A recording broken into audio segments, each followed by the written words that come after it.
Hi எல்லாருக்கும் வணக்கம். இப்போ என்ன செய்ய போகிறோம் பார்த்தீங்கன்னா, 1/2 kg பீஃப் வடி பிரியாணி செய்ய போகிறோம். அதுக்கு 2 டீஸ்பூன் கீ போட்டுட்டு ஒரு 100 ml எண்ணெய் ஊற்றிட்டு அதுக்கு பார்த்தீங்கன்னா கடல் பாசி, 5 ஏலக்காய், 4 கிராம்பு, 2 பட்டை, 2 பே லீவ்ஸ் போட்டு நல்லா பொரியட்டும்.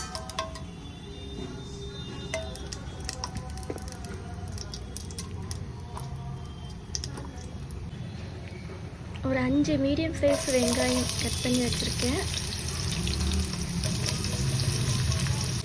அதை போட்டுட்டு நல்லா வதக்குங்க. நல்லா பொன்னிறமான அளவுக்கு வதக்குங்க.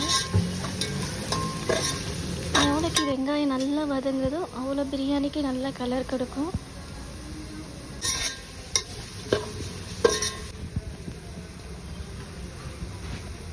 இப்போ வெங்காயம் நல்லா வதங்கிடுச்சு. அதில் ஒரு 2 கைப்பிடி அளவுக்கு புதினா இலையை சேர்த்து ஒரு 5 செகண்ட் வதக்குங்க. அப்புறம் ஒரு கைப்பிடி அளவு கொத்தமல்லி சேர்த்து நன்கு வதக்குங்க.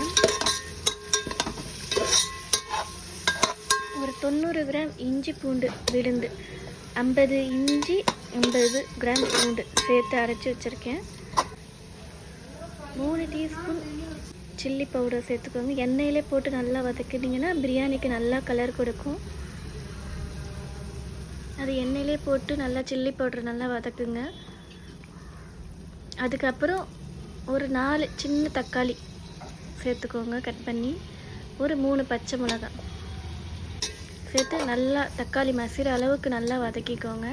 வதங்கினோடனே அவிச்சு வச்ச கறி பீஃபு அதில் என்னென்ன போட்டிருக்கேன்னா இஞ்சி பூண்டு கொஞ்சோண்டு, ஆயில், சால்ட்டு, ஒரு 1.5 கிளாஸ் தண்ணி ஊற்றி உங்களுக்கு தேவையான விசில் எந்த அளவு கறி வேகுமோ அது தேவையான அளவு விட்டுக்கோங்க. நான் ஒரு 15லேருந்து 20 விசில் விட்டுருக்கேன்.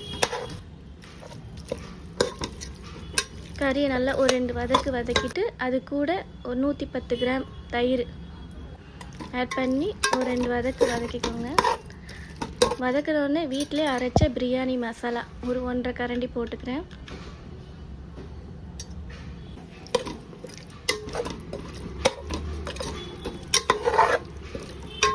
நல்லா மசாலாவுக்கு தேவையான அளவு உப்பு சேர்த்துக்கோங்க. எனக்கு ஒரு 2 தேக்கரண்டி தேவைப்படுது, போட்டுக்கிட்டேன்.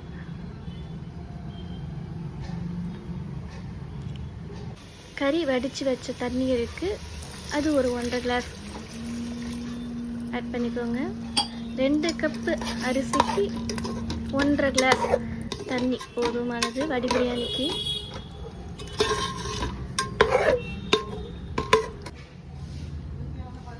லெமன் ஜூஸ் புளிப்புக்காக சேர்த்துருக்கேன், எக்ஸ்ட்ரா புளிப்புக்காக.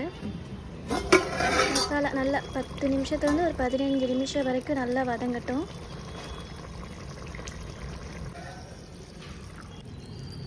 அதுக்குள்ளே நம்ம அரிசிக்கான நல்லா கொதி வந்துருச்சு.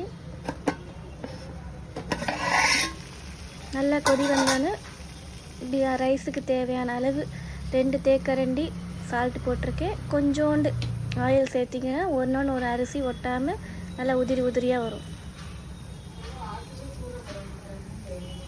பிரியாணி செய்கிறதுக்கு முன்னாடி அரிசி ஊற வச்சுருக்கேன். இது பார்த்திங்கன்னா India Gate classic basmati rice.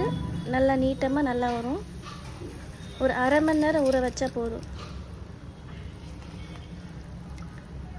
இது எவ்வளோ நேரம் கொதிக்கணும்னு பார்த்தீங்கன்னா ஒரு 7 மினிட்ஸ் கொதிச்சா போதும். அரிசி போட்டதை விட 1 இன்ச்சு கூடனா போதும். இடையில மசாலாவும் கிண்டி விட்டுக்கோங்க.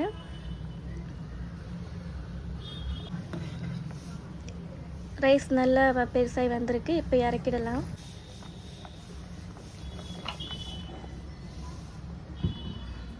பார்த்து வடிகட்டிக்கோங்க.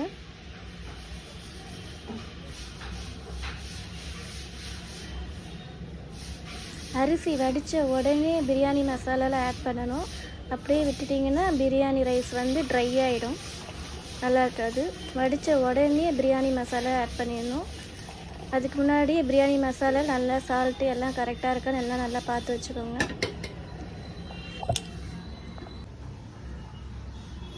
இப்போ இந்த ரைஸ் எடுத்து பிரியாணி மசாலாவில் போட்டுடலாம்.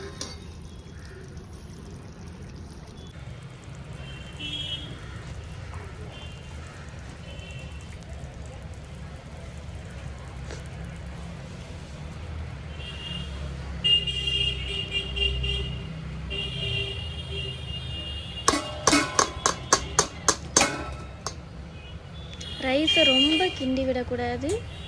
ரொம்ப கிண்டிட்டிங்கன்னா ரைஸ் எல்லாம் உடஞ்சிரும். சும்மா மேலோட்டமாக நல்லா ஃப்ளாட் பண்ணிவிட்டு நல்லா சைடில் சுற்றிக்கோங்க. நடுவில் ஒரு சின்னதாக ஒரு கேப் விட்டு இது பண்ணிக்கோங்க. அவ்வளோதான். இதுக்கு மேலே எதுவும் பண்ண வேண்டாம். இதுக்கு மேலே பிரியாணி புதினா இலையை தூவி விட்டுப்போம் கொஞ்சோன்னு.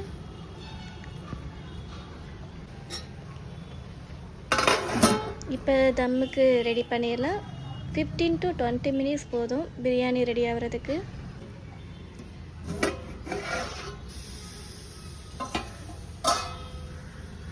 பிரியாணி ரெடி ஆகிடுச்சு.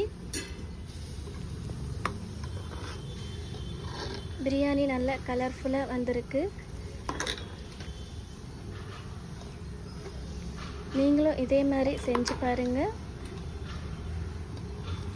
அடுத்த வீடியோவில் பார்க்கலாம். பாய். சப்ஸ்கிரைப் பண்ணுங்கள், லைக்ஸ் பண்ணுங்கள்.